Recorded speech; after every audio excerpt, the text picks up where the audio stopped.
Okay, ready? All right. My nose itches. All right. Okay, stop laughing.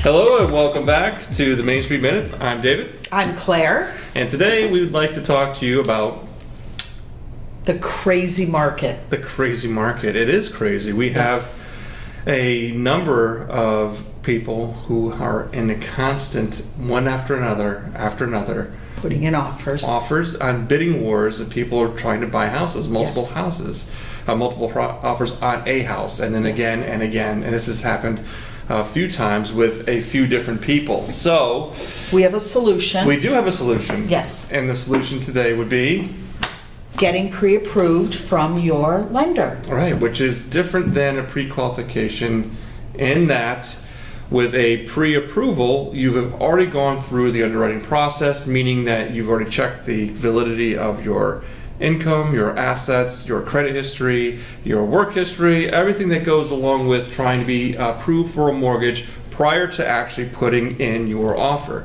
And what that does is it gives the realtor a Leg up. leg up indeed. And the buyer, little power. A lot of power. Yes. Lots of power in that, Yes. you can walk into an offer for someone who is looking to sell their property and or perhaps move away, perhaps on an estate, or it happens to be they have a Hubbard clause, they want to buy another house and they have to sell their house.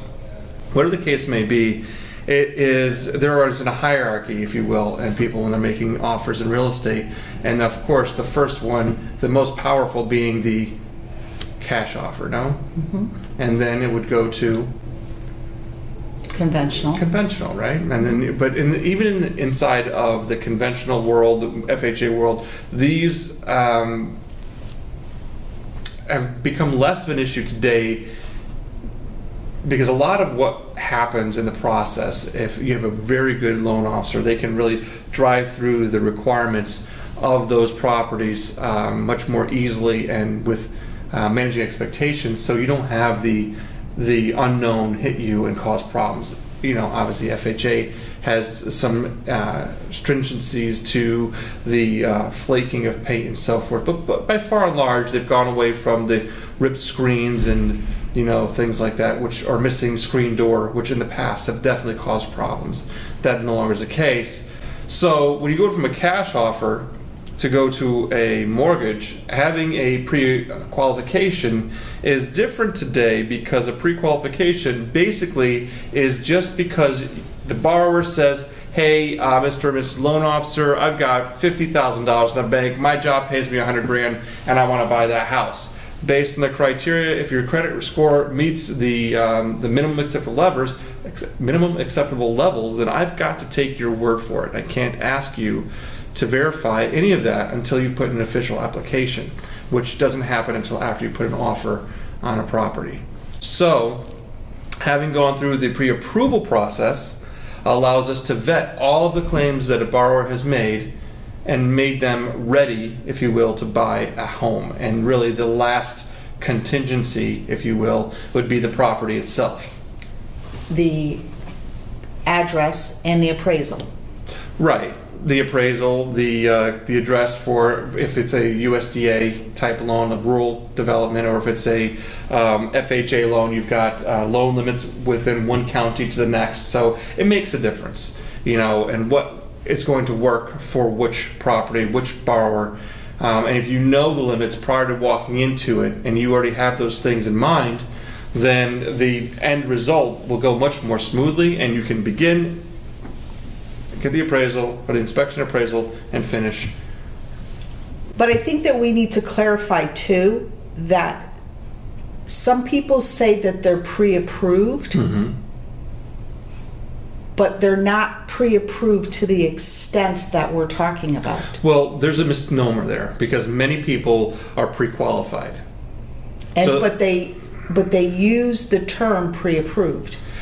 Because once upon a time, it was a pre-approval, right? And then the CFPB got involved and says, well, you can't ask people for their information because you don't want people to feel obligated to one specific lender because they have the right to shop around.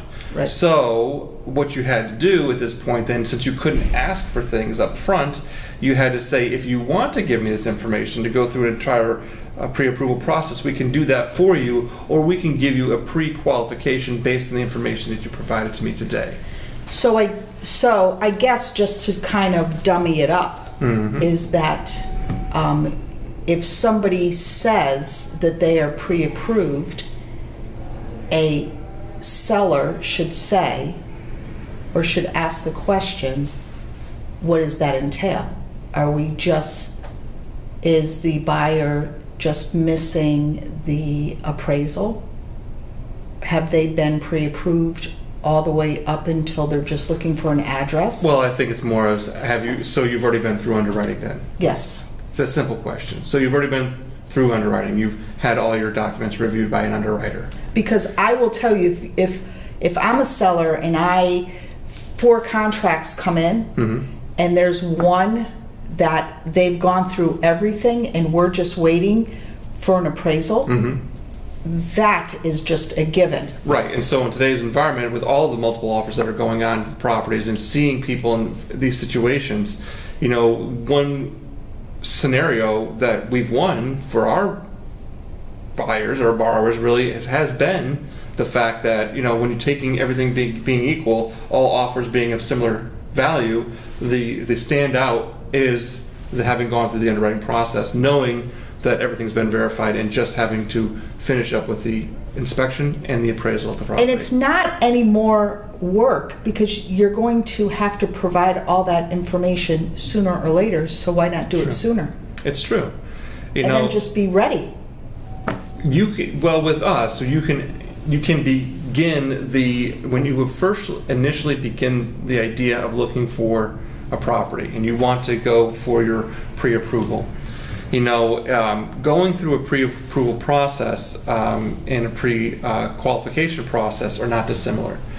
And you will be given the option by the loan officer saying, if you want to go through a pre-approval process, we can actually underwrite without a property, which means a TBD, which is a to be determined property. So we'll put this part aside. It's not an actual application. It doesn't go through the application process in that it doesn't qualify as a true mortgage application. A pre-approval without the property lets you know with 100% certainty that there are no surprises. There's no surprises as to the length of your employment, to if you've changed jobs, if you just picked up a part-time job, if you have, had not had rents to pay, if you have no credit history, all the unknowns and the things you can't see, we can see for you, and we can identify any potential problems that may come up, clear them all out of the way, and say, this is what you have, this is your approval process based on underwriting and the guidelines that exist today, you can buy your home. Congratulations. And that's really where, the difference maker is. So, I think that in the market right now, everybody should be getting pre-approved. You think so? I think so. Okay. Right? Do you not agree? Why not? I do agree. I do. I think it's a great idea. Because you have to do it sooner or later. So start the process. It's just you have to understand the laws, that's all. And so as a loan officer, you understand that a loan officer cannot ask you, they can only suggest that these are things we can do, and you have to be willing as a borrower to say, you know what, let's go that direction. Let's do that. Or they can say, you know what, I don't feel real comfortable giving you everything until I find a house, but I want a letter saying that if this is what I've got going on, I can do this. I'm just saying in today's market, it's so aggressive and it's moving so quickly, and there's so many contracts out there that buyers need to be a little bit more aggressive also. Yes. So the idea is that with the multiple offers and all these things that are going on, if you want to have the advantage over everyone else going in, if you've gone through the process and you're aggressive in what you want to do and you already know what the end is going to be, if you begin the process knowing where you want to end up, if you know this ahead of time, you are in a far better position would you have been had you not gone through the pre-approval process. I just said that. I'm agreeing with you. Okay. Long terms. Okay. All that stuff. Yeah.